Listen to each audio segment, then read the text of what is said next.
ਦੁਨੀਆ ਵਿੱਚ ਪਹਿਲੇ ਨੰਬਰ ਤੇ ਸਭ ਤੋਂ ਜ਼ਿਆਦਾ ਵੇਖਣ ਵਾਲੀ ਐਵੇਂਜਰ ਸੀਰੀਜ਼ ਸ਼ਾਇਦ ਤੁਸੀਂ ਕਦੀ ਨਹੀਂ ਸੀ ਵੇਖ ਸਕਦੇ ਜੇ ਇਹ ਸ਼ਖਸ ਦੁਨੀਆ ਤੇ ਨਾ ਆਉਂਦਾ। 750 ਤੋਂ ਜ਼ਿਆਦਾ ਸੁਪਰ ਹੀਰੋਜ਼ ਕ੍ਰੀਏਟ ਕਰਨ ਵਾਲਾ ਇਹ ਸਿਰਫ ਇੱਕ ਸ਼ਖਸ ਜਿਹੜਾ ਪਹਿਲੇ ਦਫ਼ਤਰ ਵਿੱਚ ਝਾੜੂ ਮਾਰਦਾ ਸੀ ਤੇ ਫਿਰ ਬਾਅਦ ਚੋਂ ਕੰਪਨੀ ਦਾ ਸਭ ਤੋਂ ਵੱਡਾ ਨਾਮ ਬਣਿਆ। ਇਹ ਦੱਸਾਂਗੇ ਅੱਜ ਦੀ ਇਸ ਕਿਸ ਵਿੱਚ। ਸਤਿ ਸ਼੍ਰੀ ਅਕਾਲ ਤੇ अस्सलाम वालेकुम। मैं ਤੁਹਾਡਾ ਮੇਜ਼ਬਾਨ ਵਸੀ ਅब्बास ਤੇ ਤੁਸੀਂ ਦੇਖ ਰਹੇ ਹੋ ਇੰਡੋਜ਼ ਟੀਵੀ ਆਸਟ੍ਰੇਲੀਆ ਤੇ ਅੱਜ ਤੁਹਾਨੂੰ ਦੱਸਣ ਜਾ ਰਹੇ ਹਾਂ ਫਾਦਰ ਆਫ ਸੁਪਰ ਹੀਰੋਜ਼ ਦੀ ਕਹਾਣੀ ਜਿਹਦਾ ਨਾਮ ਸੀ ਸਟੈਨ ਲੀ। Hi, I'm Stan Lee, editor of the Marvel Comics Group. So I came up with Spider-Man, and I said to him, I got this great idea. I want to call him Spider-Man Superman. How does he fly? The man has no visible means of propulsion. Stan Lee is forgetting who I am.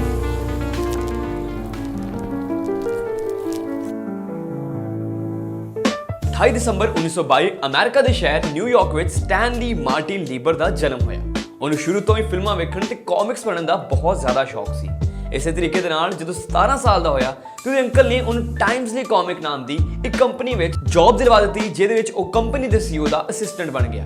ਇਹਦਾ ਕੰਮ ਸਿਰਫ ਇਹ ਸੀ ਕਿ ਉੱਥੇ ਦੇ ਵਰਕਰਾਂ ਨੂੰ ਇਹ ਰੋਟੀ ਪਾਣੀ ਦਿੰਦਾ ਸੀ, ਉਹਨਾਂ ਦੇ ਪੈਨਾਂ ਵਿੱਚ ਇੰਕ ਭਰਦਾ ਸੀ ਤੇ ਉਸੇ ਤਰੀਕੇ ਦੇ ਨਾਲ ਉੱਥੇ ਝਾੜੂ ਵੀ ਲਾਉਂਦਾ ਸੀ। ਕਦੀ-ਕਦੀ ਇਹਦਾ ਟੈਲੈਂਟ ਵੇਖ ਕੇ ਇਹਨੂੰ ਕਾਮਿਕਸ ਵਿੱਚ ਡਾਇਲੌਗ ਲਿਖਣ ਦਾ ਮੌਕਾ ਮਿਲਿਆ, ਜਿਹਦੇ ਵਿੱਚ ਸਟੈਨ ਲੀ ਦੀ ਸਭ ਤੋਂ ਪਹਿਲੀ ਕਾਮਿਕ ਜਿਹਦੇ ਵਿੱਚ ਇਹਦੇ ਡਾਇਲੌਗਸ ਪਬਲਿਸ਼ ਹੋਏ ਉਹ ਸੀ ਕੈਪਟਨ ਅਮਰੀਕਾ। ਇਸੇ ਤਰੀਕੇ ਦੇ ਨਾਲ ਇਹਦੇ ਟੈਲੈਂਟ ਨੂੰ ਪਛਾਣਦਿਆਂ ਹੋਇਆਂ ਇਹਨੂੰ ਕੰਪਨੀ ਦਾ ਐਡੀਟਰ ਵੀ ਬਣਾ ਦਿੱਤਾ ਗਿਆ ਤੇ ਕਈ ਦੇਰ ਤੱਕ ਇਹਨੇ ਇੱਕ ਸੁਪਰ ਹੀਰੋ ਤੇ ਵੀ ਕੰਮ ਕੀਤਾ ਜਿਹੜਾ ਦਾ ਪਹਿਲਾ ਸੁਪਰ ਹੀਰੋ ਵੀ ਸਾਬਤ ਹੋਇਆ। ਇਹਦਾ ਨਾਮ ਸੀ ਦ ਡਿਸਟਰੋਇਰ, ਜਿਹੜਾ ਮਿਸਟਿਕ ਕਾਮਿਕਸ ਦੀ ਸੀਰੀਜ਼ ਵਿੱਚ ਨੁਮਾਇਆ ਹੋਇਆ। ਇਸੇ ਤਰੀਕੇ ਦੇ ਨਾਲ ਉਹਨੇ 1942 ਤੋਂ ਲੈ ਕੇ 1945 ਤੱਕ ਮਿਲਟਰੀ ਵਿੱਚ ਵੀ ਆਪਣਾ ਫਰਜ਼ ਅਦਾ ਕੀਤਾ। ਜਦੋਂ ਵਾਪਸ ਆਇਆ ਤੇ 1950 ਦਾ ਦਸ਼ਕ ਸ਼ੁਰੂ ਹੋ ਚੁੱਕਿਆ ਸੀ।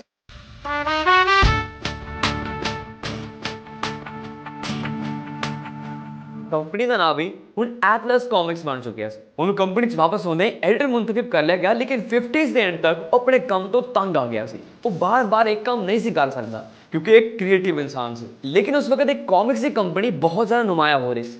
ਜੀ ਹਾਂ, DC ਕਾਮਿਕਸ, ਜਿਹਦੇ ਵਿੱਚ ਬੈਟਮੈਨ, ਸੁਪਰ ਹੀਰੋ, ਫਲੈਸ਼ ਇੱਦਾਂ ਦੇ ਕਈ ਹੀਰੋਜ਼ ਨੇ। ਉਹ ਕੰਪਨੀ ਉਸ ਟਾਈਮ ਤੇ ਬਹੁਤ ਜ਼ਿਆਦਾ ਪਪੂਲਰ ਸੀ ਕਿਉਂਕਿ ਉਹਨਾਂ ਦੇ ਹੀਰੋਜ਼ ਵੀ ਬਹੁਤ ਜ਼ਿਆਦਾ ਪਪੂਲਰ ਸੀ। ਇਸੇ ਤਰੀਕੇ ਦੇ ਨਾਲ ਹੁਣ ਐਟਲਸ ਕਾਮਿਕਸ ਡੁੱਬਦੀ ਜਾ ਰਹੀ ਸੀ। ਕੰਪਨੀ ਦੇ ਸੀਈਓ ਮਾਰਟਿਨ ਗੁੱਡਮੈਨ ਨੂੰ ਪਤਾ ਸੀ ਕਿ DC ਕਾਮਿਕਸ ਨਾਲ ਜੇ ਕੋਈ ਮੁਕਾਬਲਾ ਕਰਵਾ ਸਕਦਾ ਹੈ ਤੇ ਉਹ ਸਿਰਫ ਔਰ ਸਿਰਫ ਸਟੈਨ ਲੀ ਹੈ। ਉਹ ਦੁਬਾਰਾ ਸਟੈਨ ਲੀ ਕੋ ਗਏ ਤੇ ਉਹਨਾਂ ਨੇ ਉਹਦੀ ਮਿਹਨਤ ਕੀਤੀ ਕਿ ਤੂੰ ਦੁਬਾਰਾ ਸਾਡੀ ਕੰਪਨੀ 'ਚ ਆਇਆ ਤੇ ਕਿਸੇ ਤਰੀਕੇ ਦੇ ਨਾਲ ਸਾਡੀ ਕੰਪਨੀ ਨੂੰ ਨੁਮਾਇਆ ਕਰ। ਸਟੈਨ ਲੀ ਵਾਪਸ ਆਏ ਤੇ ਉਹਨਾਂ ਨੇ ਇੱਕ ਐਸੀ ਸੀਰੀਜ਼ ਬਣਾਈ ਜਿਹਨੇ ਐਟਲਸ ਕਾਮਿਕਸ ਦੀ ਤਕਦੀਰ ਬਦਲ ਕੇ ਰੱਖ ਦਿੱਤੀ, ਫੈਂਟਾਸਟਿਕ ਫੋਰ।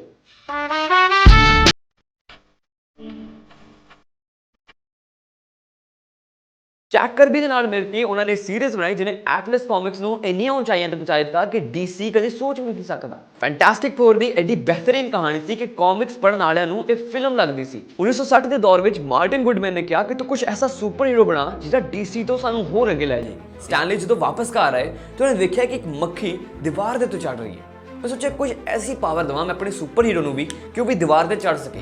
ਇਸੇ ਤਰੀਕੇ ਦੇ ਨਾਲ ਉਹਨਾਂ ਨੇ 3-4 ਨਾਮ ਸੋਚੇ ਜਿਨ੍ਹਾਂ ਵਿੱਚ ਫਲਾਈਮੈਨ, ਮਸਕੀਟੋ ਮੈਨ ਤੇ ਸਪਾਈਡਰਮੈਨ ਸੀ। ਉਹਨਾਂ ਨੇ ਨਾਮ ਚੁਣਿਆ ਸਪਾਈਡਰਮੈਨ ਦਾ। ਵਾਪਸ ਆਉਂਦੇ ਉਹਨਾਂ ਨੇ ਐਟਲਸ ਕਾਮਿਕਸ ਵਿੱਚ ਦੱਸਿਆ ਕਿ ਮੈਂ ਸਪਾਈਡਰਮੈਨ ਨਾਮ ਦਾ ਇੱਕ ਹੀਰੋ ਬਣਾਇਆ ਜਿਹੜਾ ਇੱਕ ਟੀਨੇਜਰ ਹੈ ਤੇ ਇਦਾਂ ਦੇ ਮਸਲੇ ਵਿੱਚ ਹੀ ਉਲਝਿਆ ਹੋਇਆ ਹੈ। ਲੇਕਿਨ ਸੀਈਓ ਨੂੰ ਇਹ ਕਹਾਣੀ ਬਿਲਕੁਲ ਹੀ ਪਸੰਦ ਨਹੀਂ ਆਈ। ਗੁੱਡਮੈਨ ਨੇ ਕਿਹਾ ਇੱਕ ਕਬਾੜ ਕਹਾਣੀ ਹੈ ਕਿਉਂਕਿ ਕੋਈ ਵੀ ਸੁਪਰ ਹੀਰੋ ਇੱਕਦਮ ਪਰਫੈਕਟ ਹੁੰਦਾ ਹੈ, ਉਹਨੂੰ ਕੋਈ ਪ੍ਰੋਬਲਮ ਨਹੀਂ ਹੁੰਦੀ ਹੈ। ਜਿਸ ਤਰੀਕੇ ਦੇ ਨਾਲ ਸਪਾਈਡਰਮੈਨ ਦੀ ਕਹਾਣੀ ਨੂੰ ਉਸ ਵਕਤ ਜ਼ਾਇਆ ਕਰ ਦਿੱਤਾ ਗਿਆ। ਲੇਕਿਨ ਸਟੈਨ ਲੀ ਨੂੰ ਹਜੇ ਵੀ ਕਿਤੇ ਹੈ ਸੀ ਕਿ ਲੋਕ ਇਸ ਚੀਜ਼ ਨਾਲ ਰਿਲੇਟ ਕਰ ਸਕਦੇ ਨੇ ਤੇ ਉਹਨਾਂ ਨੂੰ ਇਸ ਕਾਮਿਕਸ ਵਿੱਚ ਰੱਖਣਾ ਚਾਹੀਦਾ ਹੈ। The worst idea I have ever heard. He said, first of all, people hate spiders. You can't call a hero Spider-Man. Secondly, he can't be a teenager. And finally, he can't have personal problems. Don't you know what a superhero is? लेकिन कुछ भी ना हो सके। एक वक्त ऐसा आया कि एटलस कॉमिक्स एक मैगजीन नुमाया करते सी, लेकिन वो मैगजीन डुबदी जा रही सी जिहदी वजह तो ਉਹਦਾ ਲਾਸਟ ਇਸ਼ੂ ਸਿਰਫ ਪਬਲਿਸ਼ ਹੋਣ ਵਾਲਾ ਸੀ। ਹੁਣ ਲਾਸਟ ਇਸ਼ੂ ਵਿੱਚ ਰਾਈਟਰ ਕੁਝ ਵੀ ਲਿਖ ਦੇਣ ਕੋਈ ਫਰਕ ਨਹੀਂ ਪੈਂਦਾ। ਸਟੈਨਲੀ ਦੇ ਦਿਮਾਗ 'ਚ ਆਇਆ ਕਿ ਜੇ ਉਹਦੇ ਆਖਰੀ ਪੰਨੇ ਦੇ ਉੱਤੇ ਸਪਾਈਡਰਮੈਨ ਨੂੰ ਨੁਮਾਇਆ ਕਰ ਦੇਣ ਤੇ ਕਿਹੜਾ ਕੋਈ ਫਰਕ ਪੈਣ ਡਿਆ ਹੈ। ਲੇਕਿਨ ਐਸਾ ਹੋਇਆ ਕਿ ਉਹ ਮੈਗਜ਼ੀਨ ਡੁੱਬਦੀ ਤਰ ਗਈ। ਉਹ ਮੈਗਜ਼ੀਨ ਇੰਨੀਆਂ ਬੁਲੰਦੀਆਂ ਤੇ ਪਹੁੰਚੀ ਕਿ ਉਹੀ ਸੀਈਓ ਯਾਨੀ ਕਿ ਮਾਰਟਿਨ ਗੁੱਡਮੈਨ ਦੁਬਾਰਾ ਦੌੜਾ ਸਟੈਨਲੀ ਕੋ ਆਇਆ ਤੇ ਉਹਨੇ ਕਿਹਾ ਕਿ ਤੂੰ ਜ਼ਰੂਰ ਸਪਾਈਡਰਮੈਨ ਦੇ ਉੱਤੇ ਇੱਕ ਸੀਰੀਜ਼ ਬਣਾ। ਜਿਹਦੀ ਵਜ੍ਹਾ ਤੋਂ ਸਪਾਈਡਰਮੈਨ ਤੇ ਇੰਨੀਆਂ ਸੀਰੀਜ਼ਾਂ ਬਣੀਆਂ ਕਿ ਸਪਾਈਡਰਮੈਨ ਇੱਕ ਪਪੂਲਰ ਕਰੈਕਟਰ ਬਣ ਗਿਆ। ਇਸੇ ਤਰੀਕੇ ਨਾਲ ਉਹਨਾਂ ਨੇ ਆਇਰਨ ਮੈਨ ਦਾ ਵੀ ਕਰੈਕਟਰ ਬਣਾਇਆ, ਯਾਨੀ ਕਿ ਇੱਕ ਐਸਾ ਬੰਦਾ ਜਿਹੜਾ ਜੰਗ ਵਿੱਚ ਹਥਿਆਰ ਬਣਾਉਂਦਾ ਹੈ ਤੇ ਆਪਣੇ ਆਪ ਨੂੰ ਕੂਲ ਤੇ ਸਮਝਦਾ ਹੈ। ਦੌਰ ਲੰਘਦਾ ਹੀ ਐਟਲਸ ਕਾਮਿਕਸ ਦਾ ਨਾਮ ਬਦਲ ਕੇ ਹੁਣ ਮਾਰਵਲ ਕਾਮਿਕਸ ਬਣ ਚੁੱਕਿਆ ਸੀ, ਜਿਹੜਾ DC ਦੇ ਨਾਲ ਕਦੀ ਵੀ ਮੁਕਾਬਲਾ ਨਹੀਂ ਸੀ ਕਰ ਸਕਦਾ। ਇੱਕ ਵਾਰੀ ਮਾਰਟਿਨ ਗੁੱਡਮੈਨ ਨੇ ਸਟੈਨਲੀ ਕੋ ਸਵਾਲ ਕੀਤਾ ਕਿ ਤੂੰ ਐਸਾ ਕੀ ਕਰਦਾ ਹੈ ਕਾਮਿਕਸ ਵਿੱਚ ਜਿਹੜਾ ਬਾਕੀ ਕਾਮਿਕਸ ਤੋਂ ਸਾਡੀ ਕਾਮਿਕ ਨੂੰ ਅਲੱਗ ਬਣਾਉਂਦਾ ਹੈ। ਤੇ ਸਟੈਨਲੀ ਨੇ ਦੱਸਿਆ ਕਿ ਅਸੀਂ ਆਪਣੇ ਫੈਨਸ ਦੇ ਨਾਲ ਐਸਾ ਫ੍ਰੈਂਡਲੀ ਕਨੈਕਸ਼ਨ ਬਣਾਉਂਦੇ ਆ ਕਿ ਉਹ ਸਾਡੀ ਕਾਮਿਕਸ ਪੜ੍ਹਦੇ ਜ਼ਰੂਰ ਨੇ। ਯਾਨੀ ਕਿ ਕਾਮਿਕ ਦੇ ਕਵਰ ਦੇ ਉੱਤੇ ਲਿਖ ਦੇਣਾ ਕਿ ਹੋ ਸਕਦਾ ਹੈ ਕਿ ਸਟੋਰੀ ਏਡੀ ਅੱਛੀ ਨਾ ਹੋਵੇ, ਲੇਕਿਨ ਤੁਹਾਨੂੰ ਅਸੀਂ ਇੰਨੀਆਂ ਬਿਹਤਰੀਨ ਸਟੋਰੀਆਂ ਦਿੱਤੀਆਂ ਹੈ, ਇਸ ਲਈ ਤੁਹਾਨੂੰ ਇਹ ਵੀ ਖਰੀਦਣੀ ਚਾਹੀਦੀ ਹੈ। ਮਾਰਵਲ ਕਾਮਿਕਸ ਵਾਲੇ ਐਸੇ ਤਰੀਕੇ ਨਾਲ ਆਪਣੀ ਕਾਮਿਕ ਬੁੱਕ ਦੇ ਆਖਿਰ ਵਿੱਚ ਆਪਣੇ ਫੈਨਸ ਦੇ ਲੈਟਰਸ ਨੂੰ ਵੀ ਨੁਮਾਇਆ ਕਰਦੇ ਸੀ ਤੇ ਉਸੇ ਪੇਜ ਦੇ ਉੱਤੇ ਆਪਣੇ ਫੈਨਸ ਦੇ ਲੈਟਰ ਦਾ ਜਵਾਬ ਵੀ ਦਿੰਦੇ ਸੀ।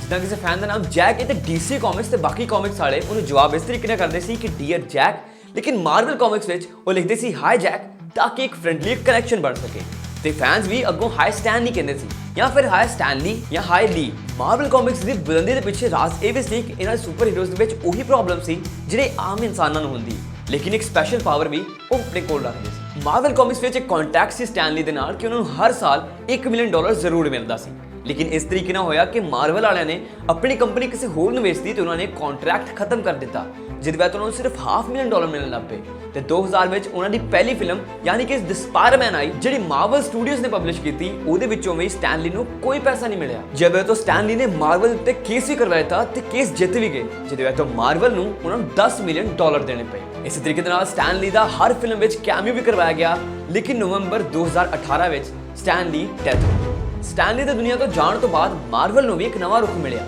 ਯਾਨੀ ਕਿ ਫਿਲਮ ਵਿੱਚ ਉਹਨੂੰ ਟ੍ਰਿਬਿਊਟ ਵੀ ਮਿਲਣ ਲੱਗ ਪਿਆ ਤੇ ਉਹਦਾ ਨਾਮ ਵੀ ਬਣ ਗਿਆ। ਕਹਿੰਦੇ ਨੇ ਸਿਰਫ ਇੱਕ ਸ਼ਖਸ ਦੁਨੀਆ ਨੂੰ ਤਬਦੀਲ ਕਰ ਸਕਦਾ ਹੈ।